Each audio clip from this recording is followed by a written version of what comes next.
ইতিমধ্যে আপনারা খবর পেয়ে গেছেন যে সিলেট ৬ আসনে জামাতের মোহাম্মদ সেলিম আহমদ মনোনীত প্রার্থী। সিলেট ৬ আসনে সব মনোনয়ন প্রার্থীদের সঙ্গে তিনি লড়াই করবেন জামাতের হয়ে।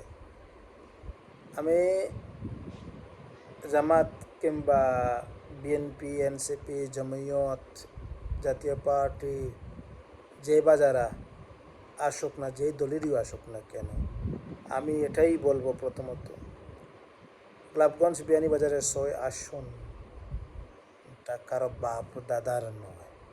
এই আসন হচ্ছে জনসাধারণের, কোনো নেতা নেত্রীর জন্য নয়। আমরা এমন একটা মানুষ খুঁজব যে মানুষটা সিলেট ৬ আসনের একজন কর্মী হয়ে মানুষের পাশে দাঁড়ায় এবং সব কাজে নিজেকে নিয়োজিত রাখে। আমরা কোনো মার্কা দেখে এবার কাউকে ভোট দেব না, সে বিএনপি হোক কিংবা জামাত, এনসিপি, জমিয়ত, জাতীয় পার্টি, আরও যে সেই দল হোক বা কিংবা স্বতন্ত্র।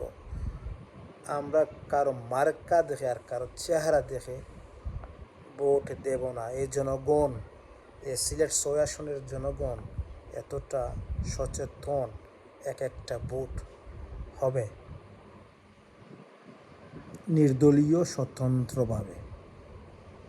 কেননা এই ৬ আসনকে সাজাতে যে বা যারা বিগত বছরে ছিল, তারা শুধু লুটে পুটে খেয়ে গেছে, আমাদেরকে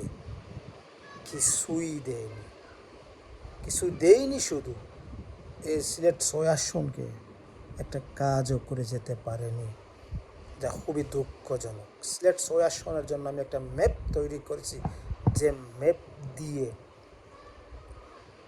যে কোনো এমপি, যে কোনো দলের কিংবা স্বতন্ত্রভাবে যেও আসুক না কেন, সে সিলেট ৬ আসনকে সাজাতে পারবে আমার ম্যাপ দ্বারা।